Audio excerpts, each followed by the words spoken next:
Hello, everyone. Welcome back to the 1894 podcast, where we are all slightly more happy and slightly more enthusiastic because Bristol City have not only won, but we've gone away to Millwall and won. And we did it in quite convincing-ish manner. I don't know, the scoreline and the goal wouldn't suggest convincing, but really, really encouraging performance.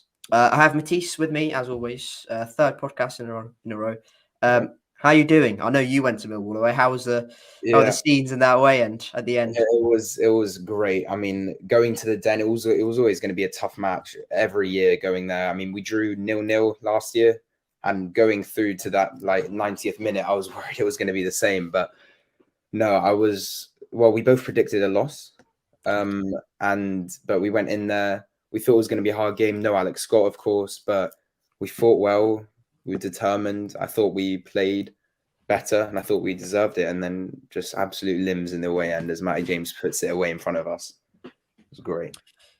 No, and I wouldn't have expected Matty James to score that last minute winner either. But the starting 11, the one I'd say contention, the real debate was left back, whether it was Hayden Roberts or Cam Pring. I would have said Cam Pring because he's got the championship experience, and I wouldn't throw Hayden Roberts in at the deep end away at Millwall. You know, when they have, we have to note this as well, that when they have the extra motivation of, you know, the recent passing of their owner. So it was all, I wouldn't have thrown Hayden Roberts in. I would have honestly I'd start him against Birmingham. I think it's probably fair if he starts against Birmingham because he came on and did really well. But it was Max in goal, Tanner, Viner, Dickey, who are unbelievable, by the way. Cam Pring at left back. It was Jason Knight, Joe Williams, and Matty James who scored the winner. It was Sam Bell off the left, Naki Wells up top, and it was Mark Sykes on the right. So Harry Cornick on the bench. So in terms of your initial reactions to the team, did you expect that? I'd say I did, yeah. I'd say, yeah, it's probably fair. I think most of us expected that. Like you said, it was just that left back position, which was questionable, but it was a cup game that Hayden Roberts played. It was a League One side. I think Cam Pring, after what he did last season, he was brilliant throughout the whole season, that he deserved to start that game. Yeah, Viner, Dickey, that'll be the usual until Atkinson comes out, probably unless it's a cup match. And then the middle three was fair as well. And then I think, Mark Sykes, it was pretty obvious how he came on in the second half against Oxford. And then I think it was a deserved start for him. Yeah, and we've scored 2 goals so far, and both have been from Harry Cornick's long throw. That's the only reason he's going to start against Birmingham now. But I thought Mark Sykes was okay. He wasn't particularly, outstanding, but you can see the difference on the right when it's him and Harry Cornick. The difference is, well, Mark Sykes is a bit more technically gifted. He's a bit more aware of the positioning, and he's a bit more, flexible in terms of tracking back and knows the positions really well. Well, Harry Cornick's a bit more physical, and that would have probably been a better suited to Millwall. So again, I wasn't too worried or concerned that left back it was fine. I'd have chose Cam Pring, and off the right I was fine as well. First half, it was eerily similar to Preston. I would say I think the game was played at a faster tempo, but it was generally quite similar to Preston in terms of not many chances. It was quite cagey. You were there. What would you say? Well, yeah, I thought it was similar as well. I think, like you said, a higher tempo, a few more chances. There was a lot of shots in the game through the 90 minutes, and I thought there were some chances created. No, that was in the second half, but yeah, there was a couple shots on target. I remember Naki, it floated into the box, and Naki had chance. I think I saw on the other side, but it was there was bodies on the line blocking. It was kind of a mess over there. But yeah, a few chances here and there. I thought we controlled the game pretty well. We kept possession a bit more and played it around, a bit patient. I thought we could have created a few more chances, but overall a decent first half. I thought we looked strong against obviously a very loud crowd. The Millwall fans were quite loud. I thought we were great as well. The atmosphere was good, but I think overall a decent first half. A close 45 minutes there. Yeah, it was. I would say we were the better side. To be honest, I'd say we created more chances and just generally looked more threatening on the counter attack. In the first half, I think we had more possession than Millwall as well, which is obviously a very good barometer in terms of you're going there and you're basically dictating the game at your own tempo. In the first half, we had 58% possession, which is quite a lot. And just I think generally we didn't allow Millwall to do much, even though we didn't create loads of chances. We didn't allow Millwall to do much, and that's probably one of the reasons why we won. Yeah. No, I do agree. We did play well, and but at the end of the game, we had more possession overall as well. Lots of shots from both sides. We did have more shots at the end as well, only by like a few, but over 20 shots in the game. Not many on target, though. Our only shot on target was Matty James's winner, but it counts. It's fine by me. If we get the win. But yeah, I thought we prevented them well. I feel like they invited the pressure, but they didn't. Like they kind of let us play with the ball and move forward a bit. But yeah, I thought we played well, and I thought we looked like the side that was going to score first, and we just looked a lot better than last week as well. Yeah, and the centre back partnership was one of the crucial reasons why. In the aftermath of the game, you know how we obviously always do a man of the match on social media, where Bristol City allow the fans to choose a man of the match. There was no Zach Viner on there, and I would say Zach Viner was the best player on the pitch by a mile. He was absolutely brilliant. Like just a rock at the back. Again, he was brilliant against Preston. He was really good against Oxford in the cup in midweek. Had a few shaky moments, but generally looked really solid. And again, going away to Millwall, where you're going to be kind of challenged in the air, he was utterly brilliant. Like just brilliant. Him and Rob Dickey look an absolute pairing at the back, which are kind of making the foundations of our defence really, really solid. Would you agree? Yeah, definitely. I mean, Viner's been so solid for us in the last year. Before that, everyone was questioning him being played, and then he's proven everyone wrong, and he's been just so consistent, and his blocks and his tackles, and he's just so solid, and with Dickey at the back as well. And I just think, he kept a clean sheet. He'll be happy with that. And no, he's just brilliant there. I think they gave it to Matty James just because of the goal. Other than the goal, I thought Matty James was good. He was solid in the midfield, but it's kind of what you would expect from him. But Viner really stood out for me, and I think he deserved it as well. The timing of the goal, you would say some neutrals may look at it and go, "Oh, they were quite lucky there." We weren't quite lucky. We deserved the win. We were much better than Millwall on the day, and we handled the pressure really well. We didn't allow them to have many shots, didn't allow them to do much. Just generally, we looked far better. And obviously, the goal happens. It is literally a similar for goal to the one against Preston. Harry Cornick comes on in the second half. And the one thing I did not expect from Harry Cornick to do this season was long throws. And we've scored 2 goals in the league. Both have been as a result of Harry Cornick. Some may say unsustainable. I say actually brilliant. Add that to the locker. Harry Cornick, long throw. We camp in their half. We put pressure on them. It felt like something was happening. And Matty James said that after game as well. We felt like we were going to eventually score. Harry Cornick launches one in the box. I think it's Zach Viner with the flick on, is it? Yeah, I'm pretty sure it was. Zach Viner with a flick on, kind of flat in the air. Matty James, Zlatan-esque, right, puts a scissor kick right in the corner, in front of the away end as well. Yeah. It's just the most perfect finish to the game.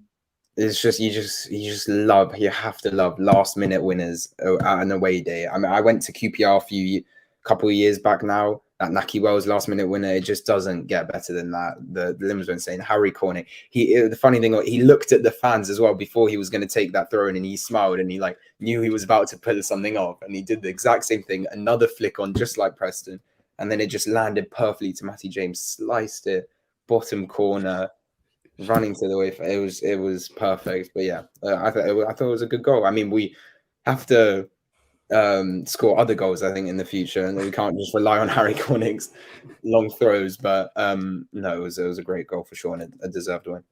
It's got us 4 points. I'm not I'm not complaining. If it's going to get us for 4 more points in the next 2 games, I'm not complaining at all.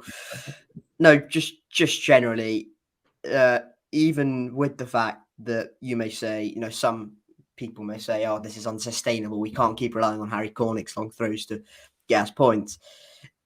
We should have got a couple of goals before that. Remember, Anis Mehmeti came on. By the way, the substitutes, Cal Naismith, Anis Mehmeti, and Harry Cornick, changed the game massively. We dominated possession, but we didn't really create too many chances with our possession. We didn't really capitalize on our territory. When Mehmeti and Naismith and Cornick came on, we were so much better. It felt like we were going to score. And Mehmeti had a chance. He took on their centre-back Hutchinson, cut inside and bent on right, just past the corner. Sam Bell had a chance, didn't he, where he had the header, which I thought was initially offside, but yeah, it looked actually he kind of fortunately fell for him. But you'd say, for a striker, he should score there. He had more time than he realised. He just kind of flicked it on and went into the side netting. So we had chances even before that. We should have scored. So I'm not saying this was a lucky win and we kind of absorbed the pressure and were quite lucky and did a smash and grab. We were deservedly the winning side. Yeah. And we also had Jason Knight had a chance as well. He got the ball well in the midfield, and then I think he slipped, but then it passed on to Cornick, but that shot was blocked. But yeah, Matty James as well. But both Matty James and Anis, they did like kind of the same curling shot, trying to get it in that bottom right, but it just went wide. But no, lots of chances created. I think we used our midfield a bit more today. On Saturday than against Preston. I think we could have done it a bit more. I feel like we're playing too wide. There were, so I felt like Knight could have dropped in a bit and we could have played through the midfield and created more chances. But overall, I think we did a lot better. And yeah, those subs had a big impact to the game. And when Hayden Roberts came on as well, and then Roberts and Anis had that link up again, just like with Oxford, it looked good. And the squad depth that we have now, even with some of our best players gone, it made me feel a lot more optimistic for the games to come, because this is going to be, this is probably one of the hardest ones, considering they beat Middlesbrough, but they're also playoff contenders. Well, we'll see, but probably. No, yeah, I'd agree. I think they will be up there eventually, even with this loss. But just looking at it now, we've played 2 games. You can't get carried away. We've got 4 points, but if we'd won at home to Preston and then drew 1-1 away at Millwall, you'd have gone, brilliant, take that. But just because it's kind of the other way around, you kind of go, oh, could have won that game, could have been on 6 points. If we were having 9 minutes away from 3 points, it's a bit annoying, and hopefully that doesn't happen too many times this season, because it happened a hell of a lot last season, and that's probably what cost us. That's probably what cost us a proper playoff push. The constant, we could have got 3 points there. If we'd held out for 5 more minutes, we would have been better this way. Or if we hadn't made that substitution, we would have got 3 points here. It's all just a bit, hopefully it's not a recurring theme, because I genuinely think this squad right now, with Dickey, with a better Matty James, I'd say, with Jason Knight, I'd say this team is probably better equipped to see out a game than it is last season. Yeah, definitely. I do agree. I felt like we just kept the lack of concentration towards that last 5 minutes. Even the last 2 seasons, we conceded so many goals in added time that I worked out we could have been like 7th or something if we didn't like concede those goals in the dying stages of the game. But happened against Preston. I do think that was a bit different because they were definitely the better side. Yeah. No, but what I'm saying is, if we'd won that game, we would have gone, we hadn't played brilliantly, but we got 3 points. And that's kind of what, we need to do. We need to pick up points. We need to pick up more points when we're not playing that well. Yeah, no, it's true. And there was similar like that in February, end of last season. We beat Norwich and they were pretty good. And then we drew against Wigan 0-0 or 1-1. 1-1, And yeah. we're like, we should have won the Wigan game, but we would have been happy with a draw against Norwich. It's like, but yeah, we want to capitalize on games when we're not playing too well. But today I felt like we kept concentration throughout the whole game and we kept fighting and we were solid. We're just solid everywhere on the pitch. I think we were good. I thought Max was a lot better. That double save in the second half. Oh yeah, yeah. If it did go in, I think he should save it. But it was still good. It was good to see. His distribution was a bit better as well. He did maybe like 1 or 2 bad goal kicks, but it's improvement. And then yeah, just the back line in general were great. They're just so solid and definitely a deserved clean sheet. Yeah, and just finally, Rob Dickie is just the most perfect partner, I'd say, to partner Zach Viner, because we have the leadership of Zach Viner and the kind of aerial presence of him and just general composure. And then we have the passing range of Rob Dickie, the ability to carry the ball through, the ability to spread play through the thirds or out wide. I'd just say them two are absolutely brilliant. And our recruitment team, Brian Tinney and Nigel Pearson, have nailed it when it comes to them two as being the, two centre-back partnerships, because we look so much more solid. And on the ball, it was so much better than last season. I love Rob. I love Rob Atkinson. I love Zach Viner. But them two together, it sometimes looked a bit shaky because they were both quite similar in how they play. Rob's, I think, better at carrying the ball through, but sometimes he looked a bit shaky. I think Zach Viner's better this season, I've got to say. I think he's better at leadership and all that. But it sometimes looked a bit off with them. And then we had to kind of slot in Tanner or Pring as centre-back, or even Andy King at points.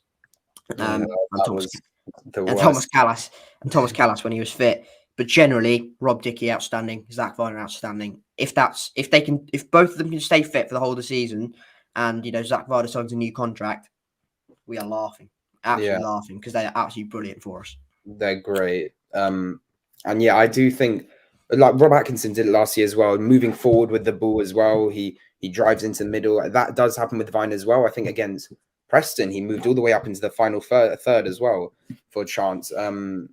But yeah, they're great, and I think they'll do very well this season. I think obviously Rob Atkinson will be good when he's back. Maybe there'll be some rotation, but we do need backup, because realistically, if something does happen to one of them, right now we have maybe Cal Naismith, but he said himself his position, I think, and what the fans think, midfield is the better option. Probably 6 or 8, yeah. Yeah, and no, he has been good as well. When he came on today, yeah, he changed the game, but yeah, Viner, Dickie is solid, and hopefully we keep some more clean sheets then in the coming weeks. Yeah, I'd say that's a pretty good review of the game. Let us know your thoughts in the comments section. Just generally, we deserved the win. We were really, really solid defensively, and we didn't fall apart when they had their chance, which is the most important thing. And Harry Cornick is not only the best long thrower in history, he's also the best blocker in history, because he did that block he made at the end in the 81st second minute of the Joe Bryan free kick. He's Joe Bryan free kick. United with the Bristol City fans. That was interesting. I mean, half claps, half boos, some chants towards his mother. Yeah, no, it was. I felt like it was an interesting encounter with him again, and then he had a little bit of a connection with George Tanner, and he accused him of diving to the referee, which is pretty funny. Gesturing like that, exactly. No, but he got what he lost the game, and now I think we're sitting ahead of them in the table. So, well, for now, it's 2 games in, but I'm taking it. We're 10th now, I think, but yeah. And also, I have to say, it's a great 3 points on foreign land. It's a brilliant 3 points. Abroad. It's a brilliant 3 points abroad, isn't it, Joe? But yeah, I'll stop. I won't tease Joe Bryan anymore. Right, we're moving to transfers next. We've talked about the Millwall game. in quite a lot of depth. Yeah, transfers. We'll start with the big one first, or big one. I mean, the one that's got the most material to it, and that's George Thomason of Bolton. I mentioned this in the last podcast at the end because he was kind of being linked somewhat. He was being considered, but now a bid has gone in, an offer has been made, and apparently it's worth up to £1 million for Bolton's. He doesn't even start for Bolton. Didn't even start in the first game when there were no links. And he started against Barrow. He did well, but it's Barrow. I mean, they're League Two. I can't help but being a bit underwhelmed by this. Yeah, it's not very great. I think the recruitment we've done so far across this whole calendar year as well, Anis, Cornick's questionable, but and what we've done this summer as well with we haven't seen McCrory yet, but obviously Dickey, we've talked about his partnership with Viner. Be interesting. Maybe he'll prove us all wrong and he'll be the new Alex Scott, but just based off the fact that, like you said, he's their third choice and we're paying $1 million. I mean, we do have a bit of money now, but I think there might be better options out there. But I trust the recruitment team, and we'll see if it does go through and he does accept it. We'll see what happens. No, he's played. He's come off the bench twice for Bolton this season so far. Last season, when they got to the playoffs, he played 20 games, made 13 starts. And for Bolton's side, in League One, who were quite good last season, I have to say, but in League One, you'd hope if Bristol City are coming, you'd hope that he's a bit more, established in their side. He wasn't really. And from what I've heard on social media, he's a bit of a lightning rod there. He's a bit of a scapegoat for criticism when things aren't going well. But he is only 21. He's only 21. He can definitely improve. I think if he comes in, we just can't expect him to hit the ground running straight away. He might have to take time to bed in, age 21. He's been at Bolton for a while now. So we can't expect him to come and hit the ground running straight away. And if fans expect that, well, then just don't, just because that's not going to happen. There's also not an Alex Scott replacement in the slightest, because he's not an attacking midfielder, but he's not a defensive midfielder, so he's kind of an 8. That's where he is. He's from what I've heard, a lot of energy. He's quite bulked up now from last season. He's shown promise, but some Bolton fans are saying he's not even ready for League One, let alone the Championship, which is quite concerning. But as you said, I trust the recruitment team on this. I trust Nigel Pearson's judgment. I trust Brian Tinnion's judgment. If this comes off and we've scooped him up for $1 million, and in a couple of years' time he's had a brilliant season, brilliant, sell him on for 25 million. That's kind of the objective here. For a club like us, where we don't have parachute payments, we need to produce youngsters, and we need to produce players who are young and willing to improve their game and generally grow in value, and then sell them on, because that's the only way we're going to progress. That is the way we progress, but I feel like we don't invest enough back into the squad. We have 25 million now, but with this wage cap on the budget, I just don't see how we're going to progress. Like Nigel Pearson said, we're not investing into like quality players who are championship ready and are going to get us there. Like, yes, we got Dickey, he's a very championship experienced player, but like enough now that Alex Scott has been sold, enough to make that big push towards the Premier League. That is realistically the aim now. And I think if we don't get at least top 10 this season, either Nigel Pearson gets fired, or he might leave himself if he's not, because he's not clearly recently not been too happy with the way things have been handled. But yeah, if there's promise in this youngster from Bolton, it won't start straight away, of course, but over the next 2 seasons might improve. We might see a good player in him. But yeah, if we do sign him, I'd still want another midfielder, or maybe we explore the loan market. I know that's not Pearson's favourite, but it might be what we have to resort to. Yeah, I agree with all that. I don't think he's starting in this midfield ahead of ahead of Williams, James, or Knight either. With Naismith in the fold as well. Will probably be a backup for this season. Next season, if he shows enough promise and impresses enough in training, we saw with Alex Scott, didn't we? He showed that he can do it at championship level in the last few games of that horrendous lockdown season, and then got a team in the first, got a place in the first team, and hasn't really looked back since. So yeah, I'd trust Pearson and the recruitment team on this, but I have my reservations because if we're signing a top player in League One who's a really solid player and can make the step up to Championship and is young and has sell-on value, I'd be all over this. For example, in Bolton's midfield as well, they have Aaron Morley, who's absolutely brilliant.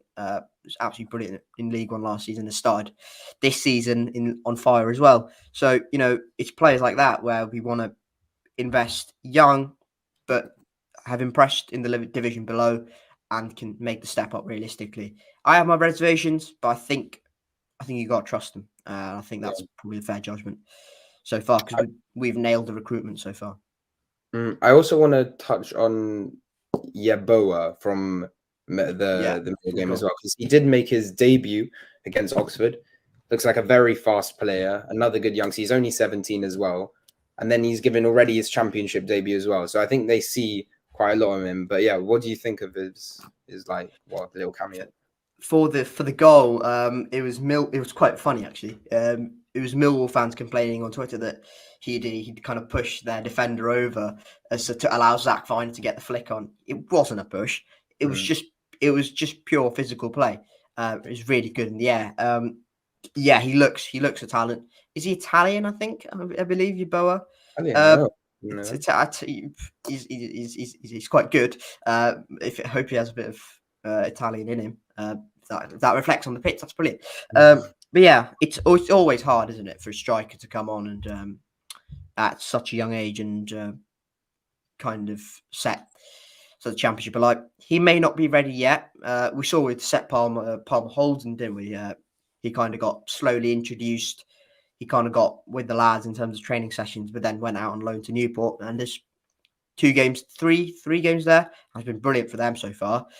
So yeah, maybe we look at a loan. Maybe this season is kind of a settling in period and he doesn't really get many starts, but a few sub appearances, improves, trains with the first team, and then gets a loan move and gets consistent game time. That maybe even in January we might be looking at loaning him out.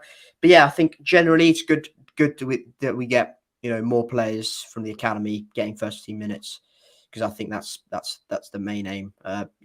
Improving players, getting them to a high value mark and selling them. So yeah, you were at the game. What do you think of him? Yeah, I mean, that's what it's all about, growing academy players and just having homegrown players playing for the first team. That's what everyone wants to see, and is really nice. But yeah, he came on. I mean, he runs. He runs a lot. He's fast as well, and we're pressing a lot. He got the ball a couple times. I mean, getting used to it, it's like really thrown into the deep end. Millwall, the Den, your first championship debut.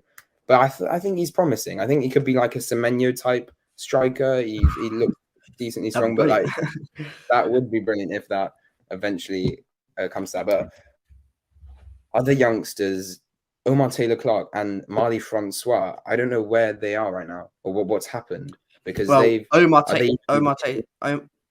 Taylor-Clark doesn't have a squad number, and so doesn't Marley Francois. And I found that bizarre, really, because they're two really good players and look quite promising. Exactly, because I think, especially near the end of last season as well, OTC played a lot of quite a decent amount of minutes in the midfield, and he looked decent enough. But I don't know, they haven't sent him on loan or anything, so I mean that'll be interesting to see where it goes. I suspect we might see a loan deal soon for him. To be honest, I think he might.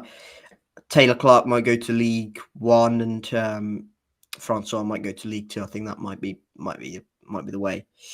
But yeah, it's good to see Yeboah get on the pitch. We've been heavily linked with George Thomason. Two players who we've been kind of tamely linked with, but still we have to mention them, is Max Bird from Derby and Callum Styles, with a bit more substance with the Callum Styles one. from Barnsley. I'll touch on Max Bird first. Absolutely brilliant midfielder in League One. Absolute Rolls Royce of a midfielder. Really, really good. Can play as a 6, can play as an 8. He likes to cause havoc, as my Derby friend has said. He was absolutely brilliant for them yesterday in their win at Burton when they won 3-0.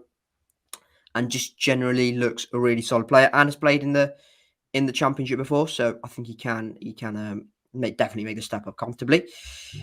Callum Styles has been here before and been quite successful.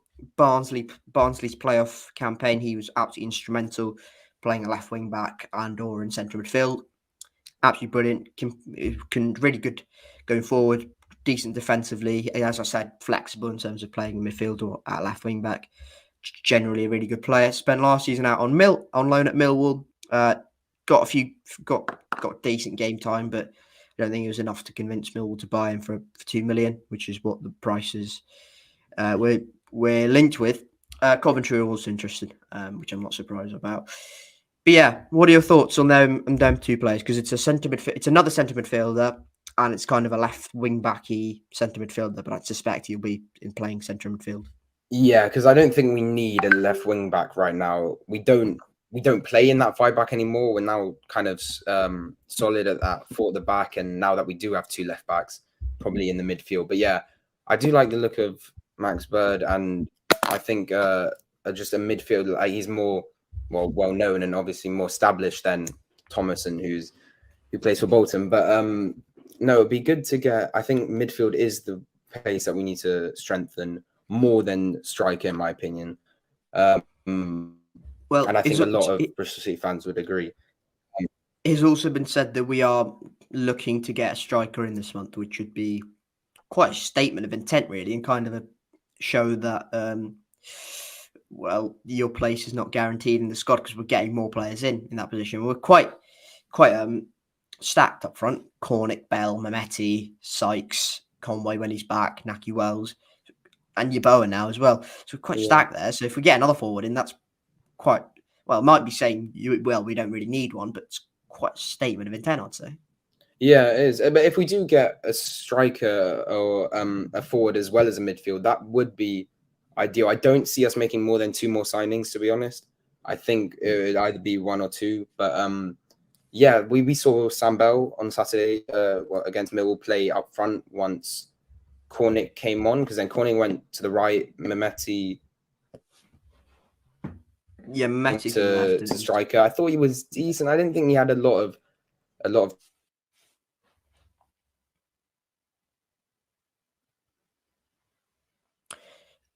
So I think what we're trying to say is Mehmeti went off to the left and Bell went up front and Harry Cornick went to the right.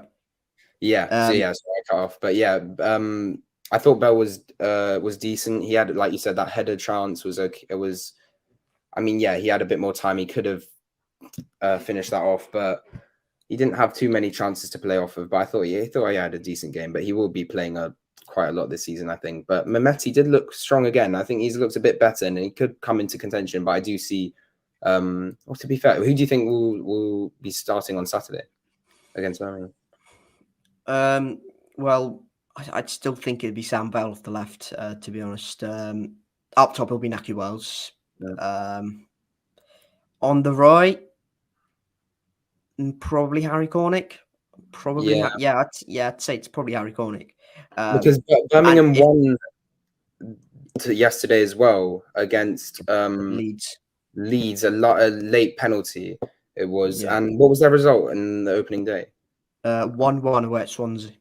Okay, so yeah, they look good, and a lot of people are same points as us, and a lot of people counting them as dark horses this season, obviously with the takeover and everything that's happened there. But that should be a close game as well. We are at home, and off the back of our win, they won as well, of course, but it should be a good game. But yeah, I'd still want Sykes. I think Cornick's a good substitute, but it's a close call, and I think Pearson would go for Cornick. But yeah, I think Pearson likes Cornick more, to be honest, than Sykes, and I don't really know why, because they're two different players, but they play the same position, so it's quite a bit like, well, whatever team you're playing, because of the fact that Birmingham's fullbacks Buchanan and Laird get up the pitch quite a lot, I think we might go with Sykes just because of his. Harry Cornick's quite quick too, but Sykes' technical ability might be able to unlock the defense a bit more. But yeah, we'll talk about Birmingham now, I suppose. It's going to be a tough test. This time, if you told me this time last season we're playing Birmingham third game, I'd have said absolutely must win this. This time though, they've got the takeover. Tom Brady's somehow involved in the club. It is just such a different feeling around St Andrews. There's so much more positivity, and generally they look a much better side as well. I had them finishing 18th. They're not finishing 18th. They're finishing top half, I think.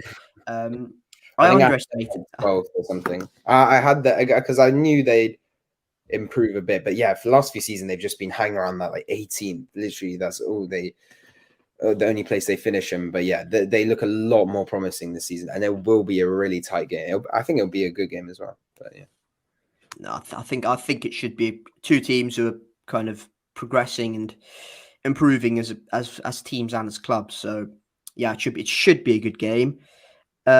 Predicted team: same back four, same goalkeeper, same midfield three. I'd say, unless Cal Naismith makes an impression, but I'd say same midfield three.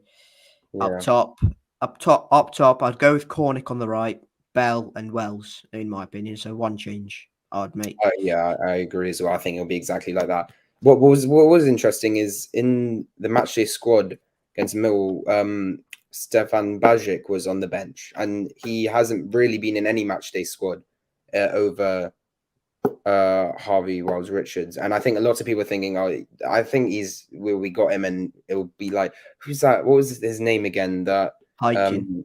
Yeah, Hykin. That was really strange. Could be another one of those situations, but what I've seen of Stefan Bajic, he doesn't seem too bad. I know he was in Ligue 2, but I saw some clips and he made some good saves. So maybe he can get a chance. If QPR win, maybe he'll get a chance. But won in yesterday as well. They beat Cardiff. So I'd say I'd agree with you. If we get QPR in the cup, not Norwich, we probably play Stefan Bajic. But apart from that, from Birmingham, actually, I'd say Hayden Roberts starts over Campering. To be honest, I think he starts over Campering. Probably. For me, I'd say. Who would you start again at left back? Think about it. We had a good game against Birmingham last time, that 4-2 victory. I was there. Yeah. It was mental. It was one of the craziest games I've seen in a while. And Spring had an absolute blinder as well. He was great. He was so good. Yeah. So good. I think it's like going to Millwall, like being in the Championship, they have every physical side at the Den. Pring was the right decision. But no, I do agree. I think Hayden Roberts could start. And then, but then with his link up with Mehmeti as well, it's interesting. To be honest, I think Hayden Roberts' technical quality and his confidence going forward now is probably the right call to play him against two really attacking fullbacks for Birmingham. I'd go with that. Yeah, it'll be interesting to see. There's a couple positions around the field where there will be some hard decisions for Pearson this season, but that's good because we have the depth and the quality to now really say, oh, well, okay, Matty James scored the winner last week, but he wasn't very good, so we can just take him out. If that happened, for example, that was just a hypothetical situation. I thought Matty James was really good, but if Matty James didn't play well, we can go, all right, it doesn't matter. You're the captain. You're going out because Cal Naismith's coming in, and he's been brilliant in this division before. Up top, I've said the quality we have there previously. Left back now, even at right back when Ross McCrory comes back, we're really good there. Centre back, Naismith can drop in. Well, we have Finer, we have Aroye, who's now kind of established in the squad. So we have some options there all over the pitch, apart from maybe goalkeeper right now, and maybe even striker with Conway's injury. But apart from that, we looked really stacked, and whatever lineup he goes with, Pearson, I'll be happy with. I am now fully on HMS What if Pistol he League. puts Andy King at centre back? How would you feel? Okay, then I might throw my ticket in the bin, but I'm fully on board with HMS Pistol League with Nigel Pearson. I think we're going upwards. Yeah. Okay, well, before we go, your score prediction for Birmingham? Okay, yeah, it's an interesting one. It'll be a very tight game, both off the back of 1-0 wins. I think we've got a strong team, and I'm going to be more positive. People kind of got onto us for saying that we were going to lose against Millwall. But no, I'm going to go for a win, and I'm going to go for another clean sheet as well. I'm going to go for another 1-0 victory at home. No, that's beautiful. That's absolutely beautiful. Give me a 1-0. Give me a clean sheet. I think it'll be a tight game. I think it'll be similar to the Millwall game, and I think we'll just edge it to score Jason Knight. That'd be beautiful. I can't. I don't know what I'd do. Birmingham were good though. Oh, Birmingham were good. Honestly, I don't want to be pessimistic, but I'd take a point right now. I think I'd take a point. They're a good side, and I think they'll be quite in the top half, in my opinion, despite my prediction of 18th. I'll go with a 1-1 draw. I'll take a point.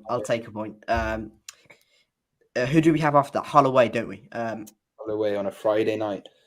If we go to Hull and get a point as well, I'd honestly take that. I know that's three. I know that's 3 draws in 4 games, but it's you know what? No, stop. No, screw that. We're winning against Birmingham. We're winning 2-1. I'll take a point at Hull. Forever the pessimist. We're winning against Birmingham. 2-1. And for goal scorers, you said Jason Knight. I'll go Rob Dickey to do what he did at QPR. Run to the edge of the box, smack one in the top corner in front of the south stand. Do that. And I'll go with Naki Wells. I think he's due a goal. Yeah. And for Birmingham, I don't particularly care. I don't really care, Birmingham. We're winning anyway, boys. Yeah. Exactly. Yeah, that's it. Let us know your score predictions in the comment section below. Unless it's a Birmingham win, I'm not responding to it. We're not responding to it. No, that didn't make sense. Unless it's a Bristol City win, we're not responding to it. Yeah, there we go. I've fumbled in 43 minutes. Yeah, thank you guys very much for watching this podcast episode. If you have stuck around so far, might as well drop a like, hit subscribe, and yeah, you can check us out on Spotify, on other podcasts, on your usual podcast things as well. Apple, we're on there. And yeah, generally, thank you very much for watching this. If you're going to the Birmingham game, absolutely brilliant. Hopefully, I'll see you there. I'll be going. Matiss, will you be going to Birmingham? No, I'm not available for that game, but I'll be watching on Robin's TV. But yeah, comment your predictions below. We'll be doing another podcast, and Dan, our third member, will finally be joining us as well, which will be good. Get some more insights when he'll be available. But yeah, it's been a pleasure. Been an absolute pleasure. Subscribe, and we'll catch you all later. Cheers. See you guys. Say bye, Matiss. Goodbye.